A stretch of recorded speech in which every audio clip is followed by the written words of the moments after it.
Hello and a very good evening. You're watching the Bulletin at 6 p.m. with me, Frank Pereira, on Rajya Sabha television. Here are the headlines this evening. Union Cabinet hikes dearness allowance for central government employees by 6%. Decision to benefit over 10 million people, including pensioners.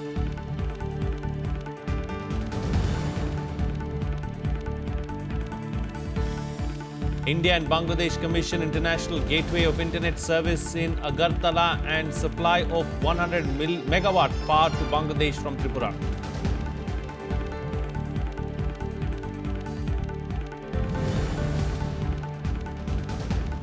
Fresh protests at Hyderabad Central University. JNU Students' Union President Kannaiya Kumar denied permission to address students.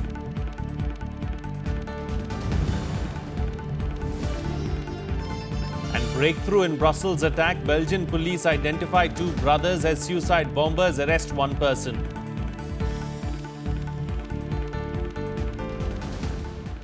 Well, it was a day of increased connectivity between India and Bangladesh as the prime ministers of the two countries commissioned international gateway of internet service in Agartala and the supply of 100 megawatt power to Bangladesh from Tripura. Prime Ministers Narendra Modi and Sheikh Hasina lauded the increased connectivity, saying the era of good ties can only progress from here on. Prime Minister Narendra Modi inaugurated by remote control the 100 megawatt power supply from Tripura to Bangladesh on Wednesday. At the same time, Bangladesh Prime Minister Sheikh Hasina provided 10 GB internet bandwidth to India. The cross-border connectivity was facilitated through video conferencing. Interdependent world को साकार करने के उत्तम से उत्तम मार्ग कौन से हो सकते हैं और मैं देख रहा हूं कि एक के बाद एक सहयात्रा के सहयोग के हमारे प्रयास बहुत ही उत्तम परिणाम देने का सामर्थ्य रखते हैं और मैं इस अवसर को उस रूप में देखता हूं और मुझे विश्वास है कि ग्लोबल कम्युनिटी भी एक छोटे से कमरों में वीडियो कैमरा के द्वारा हो रहे इस कार्यक्रम को एक वैश्विक स्तर पर भी इस घटना को देखेगी ऐसा मुझे पूरा विश्वास है। বাংলাদেশ এবং ভারতের মধ্যে বিদ্যুৎ এবং ব্যান্ডউইথ বিনিময়ের মাধ্যমে আমরা আমাদের পারস্পরিক সম্পর্ক উন্নয়নের ক্ষেত্রে আরেকটি মাইল ফলক সৃষ্টি করলাম। বিদ্যুৎ আমদানি আমাদের জ্বালানি চাহিদা পূরণ করবে। বাংলাদেশ থেকে ব্যান্ডউইথ পাওয়ার ফলে ত্রিপুরা এবং ভারতের উত্তর পূর্বাঞ্চলের রাজ্যগুলোর মধ্যে ডিজিটাল সংযোগ বৃদ্ধি পাবে এবং সেখানকার জনগণের আর্থসামাজিক উন্নয়নেও যথেষ্ট অবদান রাখবে এবং আমাদের বন্ধুত্ব আরো সুদৃঢ় হবে। All the 8 northeastern states are expected to benefit from the opening of the third international internet gateway. The Prime Minister applauded the connectivity, saying the era of good ties between India and Bangladesh can only grow. यानी जल हो, थल हो, नभ हो, अब बांग्लादेश और भारत जुड़ते ही चले जा रहे हैं और कंधे से कंधे मिलाकर के आगे चल जा रहे हैं और जैसा मैंने आकर के कहा था अब हमें स्पेस में भी आगे साथ साथ बढ़ना है। With the formal opening of the international gateway of internet, Tripura has become the third state after Mumbai and Chennai to get such a gateway. Tripura Chief Minister Manik Sarkar also joined the program through video conferencing. Bureau Report, Rajya Sabha TV. Moving on now, the Union Cabinet increased dearness allowance for government employees and pensioners by 6%. With this, the DA will go up to 125% from the present 119%, benefiting over 10 million employees and pensioners. The new rate of DA is expected to be implemented from January 1st, 2016 and will be applicable for 4.8 million central government employees and 5.5 million pensioners. In other decisions, the Cabinet decided that the centre will spend 81,975 crore rupees on its rural housing scheme. Some 2.95 crore houses will be built under the scheme. The Cabinet also approved the National Capital Goods Policy. India will also become part of the Ashgabat Agreement, which will facilitate movement of goods to Central Asia. The Cabinet also cleared proposal to provide nutrient-based subsidies of 21,274 crore rupees for 2016-17. For dearness allowance would be 6,796.50 crores. 796.50 crores. While for the pensioners' relief would be 7,929.24 crores. 7,929.24 crores for the year 7,929.24 crores for the financial year 16-17.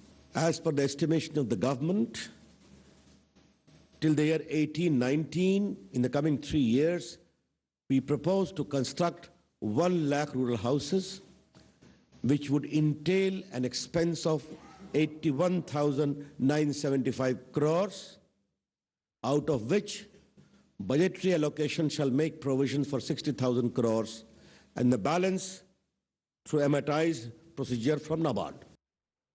Well, moving on to some news from pole-bound Tamil Nadu, where a major development took place today. In a repeat of 2006, Captain Vijaykanth has yet again emerged as a significant factor in the Tamil Nadu elections. His party, the DMDK, has decided to contest the polls along with the People's Welfare Front. Vijaykanth will be the chief ministerial candidate of the front. Here's the report.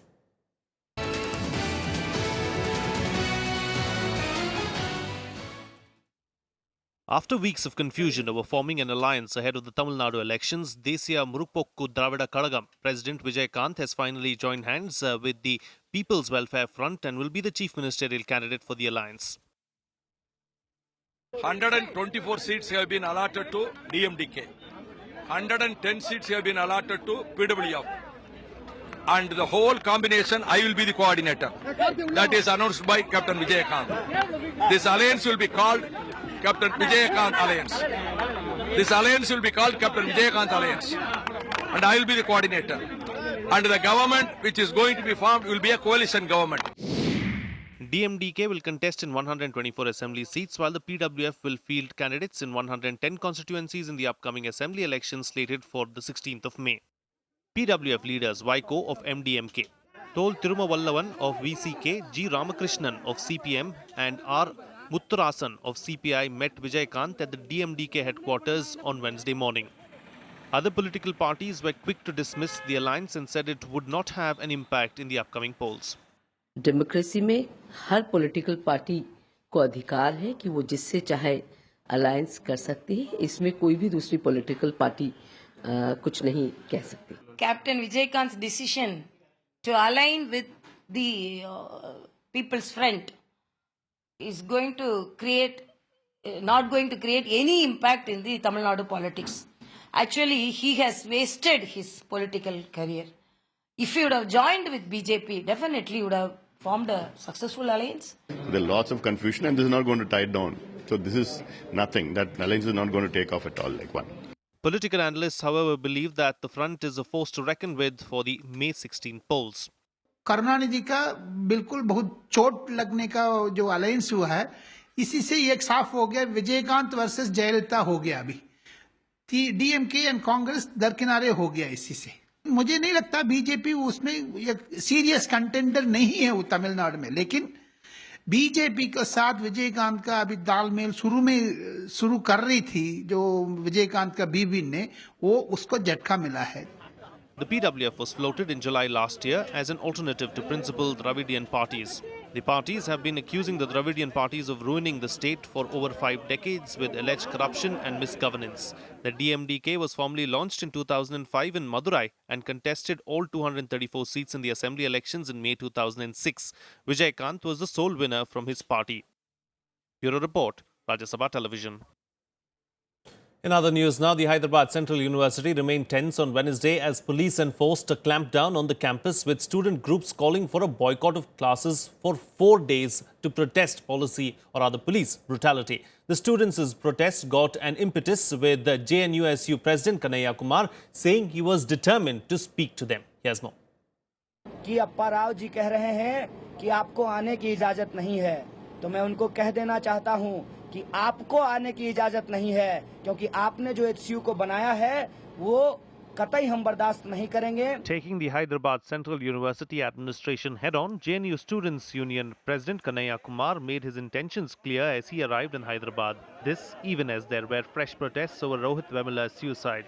हम seriously सरकार से अपना मांग करते हैं कि इन मुद्दों को रिजॉल्व करे और साथ ही रोहित ने जो रोशनी हम लोगों को दिखाई है उसको देखते हुए हमें ये तय करना पड़ेगा कि हमारा यूनिवर्सिटी में द्रोणाचार्य का सिस्टम खत्म हो, किसी एकलव्य को अपना अंगूठा ना देना पड़े, अपनी गर्दन ना देना पड़े, इसीलिए रोहित एक्ट को लागू कराया जाए। तो एक लॉ अबाइडिंग सिटीजन होने के नाते मैं किसी कानून को नहीं तोड़ूंगा, लेकिन मेरा मानना है कि कैंपस के अंदर किसी विद्यार्थी को जाने से मना करना अपने आप में बहुत शर्मनाक है।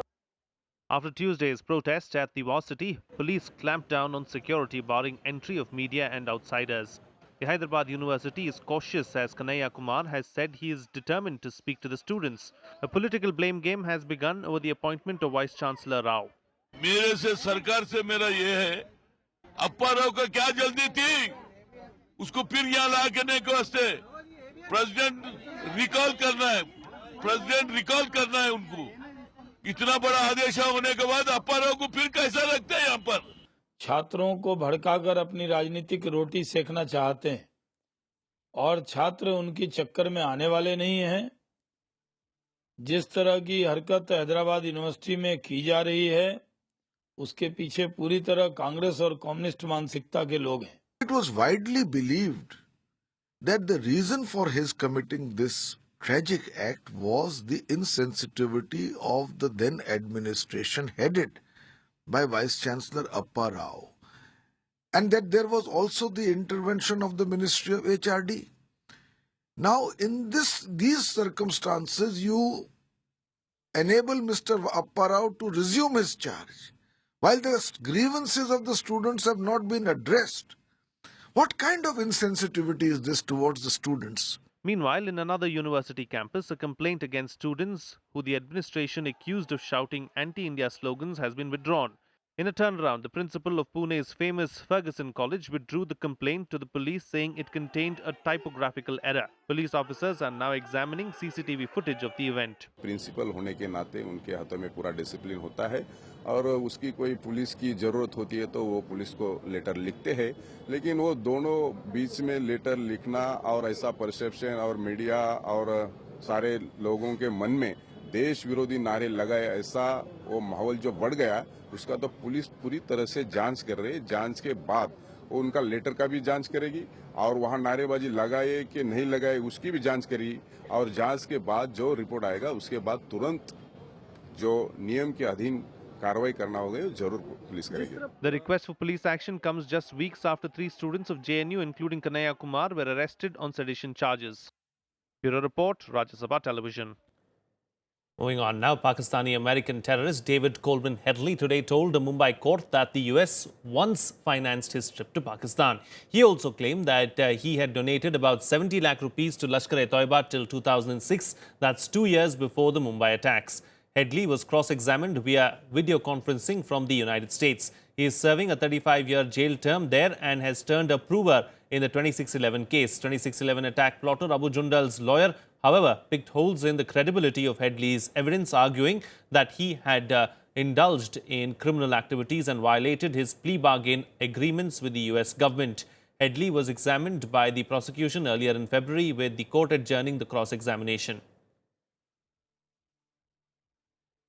Today, the criminal antecedent of David Headley were brought on record by the defense, and in fact, this will be helpful to our prosecution case because the birds of the same feather flock together.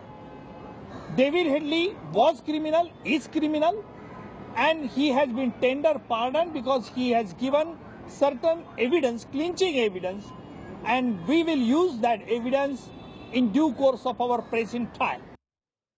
Well, let's now take a look at what else made news across the country in our segment Nationwide. Odisha police today said that 270 Maoist rebels and sympathizers had surrendered in the past 2 weeks. The surrendered rebels include women and members of the Chetna Natya Manch. Commandant of India's paramilitary BSF, Sunil Kumar Mishra, said that the ultras hailed from villages located on the border of Odisha and Chhattisgarh. Activists of Dukhtaran-e-Millat today hoisted Pakistani flags at several places in Srinagar on Pakistan Day. They hoisted the Pakistani flags at many places in the city, including Lal Chowk and civil lines areas of the city as well. The flags were later removed by the police. At least 5 persons were killed while 7 sustained severe injuries in an explosion at a firecracker factory in Chainpura village this evening. 14 people were working in the factory when the explosion took place. Firefighters took around 4 hours to control the flames. Well, it's time for a short break now, but news and updates will continue on the other side. Stay tuned. We'll be right back.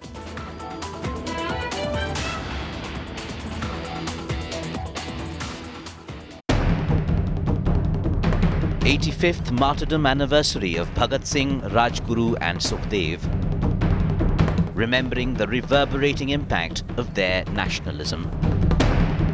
But what does nationalism mean in today's socio-political context? Watch the big picture at 9:30 p.m. on Rajya Sabha television.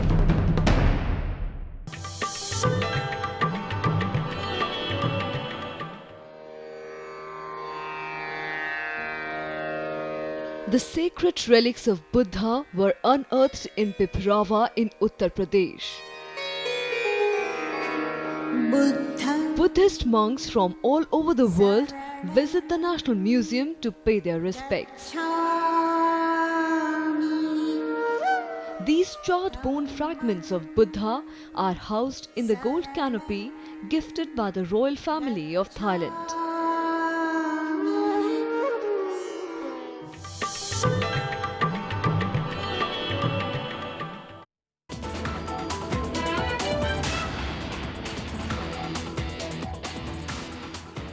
Welcome back. You're watching Rajya Sabha television. Well, India will clash with Bangladesh in a short while in a must-win group game of the World T20 in Bengaluru. Team India has won a game and lost one and will have to beat Bangladesh by a decent margin to stay alive in the tournament. For Bangladesh, a defeat will end their chances of progressing to the semi-finals as they lost both matches they have played. After recording their first ever win against arch rivals Pakistan at the Eden Gardens, the men in blue will take on Bangladesh in their third league match at the Chinnaswamy Stadium in Bengaluru in a short while. There's the run, hitting the winning runs in a crucial game. Under tremendous pressure after losing the opening game to New Zealand, a victory in today's Super 10 Group 2 match will take the hosts a step closer to the coveted semi-final berth. And World Cups. But you can't take any team lightly. The way Bangladesh have progressed in last 2, 3, 4 years is amazing. So we'll definitely, like I said, we have to play to our potential to beat a team like Bangladesh. It's not like, you can take it easy. So the way Bangladesh cricket is going is definitely good for world cricket. Bangladesh, on the other hand, are on the verge of being knocked out of the event after their back-to-back defeats against Pakistan and Australia. A win would go a long way in giving them a chance of making it to the last 4 stage. And the skipper knows that his bowlers have their task cut out. The batting order they have, they're probably one of the best batting order in world cricket now. So we need to be careful and we need to be very disciplined with our bowling and fielding to restrict them. India's formidable batting lineup led by Virat Kohli gives the team a clear edge as Bangladeshi bowlers would find it an enormous task to either contain or dismiss the hosts. The hosts' only worry is the form of Shikhar Dhawan, Suresh Raina and Rohit Sharma. The trio has looked distinctly uncomfortable in the 2 outings so far. Bureau Report, Rajya Sabha Television. Well, Pakistan High Commissioner Abdul Basit says that his country is seeking to normalize ties with India. Basit, who is in Delhi, called for the resolution of outstanding issues, including the Kashmir dispute, to ensure peace and prosperity. He also described the visit of a 5-member team to probe the Pathankot terror attack as a positive development and hoped that they would do their work productively. The Pakistani Joint Investigation Team had applied for a visa yesterday after the foreign ministers of the 2 nations announced that it will come on March 27th. He also called upon the international community to close ranks on ensuring nuclear security, but without any discrimination. जहां तक पाकिस्तान भारत के ताल्लुकात की बात है, आप सब जानते हैं कि पाकिस्तान ने हमेशा इस बात की कोशिश की है कि हमारे ताल्लुकात भारत के साथ बेहतर हों, हम एक दूसरे के साथ नॉर्मल हमसायों की तरह रहें और यही इस वक्त हमारी कोशिश भी है। Moving on now, Belgium named 2 suspects in the terror attacks that killed at least 30 people in Tuesday's blasts. One person was arrested today even as Europe remained on high alert. Authorities raced to review security at airports. Belgium is observing 3 days of national mourning. Here's more. In a major breakthrough, the Belgian police identified 2 brothers as the suicide bomber suspects in Tuesday's attacks at the Brussels International Airport. According to state broadcaster RTBF, the 2 were identified as Khalid and Brahim al-Bakroui. There is still some confusion over the arrest of a third man seen next to the brothers in CCTV footage, who is believed to be the Paris bomb maker Najim Lakhshoui, who was arrested on Wednesday morning. The 2 brothers were known to police for past crimes, but nothing relating to terrorism. The broadcaster initially said both were suicide bombers in Brussels airport. While one was at the airport, the other was at the metro station. The development came hours after Belgium ordered a huge manhunt soon after Islamic State bombers attacked Brussels airport and a metro train, killing around 30 people and injuring hundreds. Meanwhile, on Wednesday, life started to return to normal in Brussels, with some public transport working and cars returning to the European district. The attack came 4 days after the arrest of Salah Abdeslam, a suspect in November's Paris attacks who was captured in Brussels after a 4-month manhunt.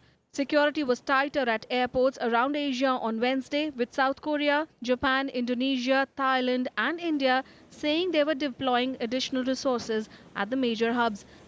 Bureau Report, Rajya Sabha TV. Meanwhile, despite the terror attacks, there is no change in Prime Minister Narendra Modi's proposed 3-nation tour beginning on March 30th. Modi will visit the US, Brussels, that is Belgium, and Saudi Arabia. Brussels will be the Prime Minister's first stopover. Besides attending the EU-India summit in Brussels, Modi will also hold wide-ranging talks with his Belgian counterpart Charles Michel on a variety of issues of mutual interest. From Brussels, Modi will leave for Washington to attend the 4th Nuclear Security Summit on March 31st and April 1st, where he will be making some specific announcements and proposals with regard to nuclear security. From Washington, Modi will travel to Riyadh on April 2nd for a 2-day visit at the invitation of King Salman bin Abdulaziz Al Saud. Here's a roundup now of the other international news in our segment Global Buzz. The Islamic State has claimed responsibility for killing a Christian in Bangladesh in order to teach a lesson to others. The South Asian country has seen a surge in Islamist violence in which liberal activists, members of minority sects and other religious groups have been targeted. The US-based Site Intelligence Group said IS claimed responsibility for killing Hussein Ali Sarkar. Israel has beefed up security in Jerusalem and imposed a closure on the West Bank as festivities for the Jewish holiday of Purim. The army sealed off all crossings between Israel and the Palestinian territories for the duration of the holiday, citing security concerns. The closure will be in place until Saturday night. Until then, only those in need of urgent medical attention in Israel will be permitted to pass through. Israel has previously sealed off the Palestinian territories for major Jewish holidays as well. Palestinians see the measure as a collective punishment. At least 20 people died after consuming spurious liquor during Holi celebrations in Pakistan, 2 years after a similar tragedy struck the country's southern province. A senior police official stated that they had brought the cheap moonshine from a local dealer. Residents have staged a protest against the police for failing to stop the illegal sale of hooch in their neighborhood. Following the protest, the area station house officer has been suspended and 2 persons have been arrested for brewing the illegal drink. That's it on this edition of the Bulletin. Have a good evening.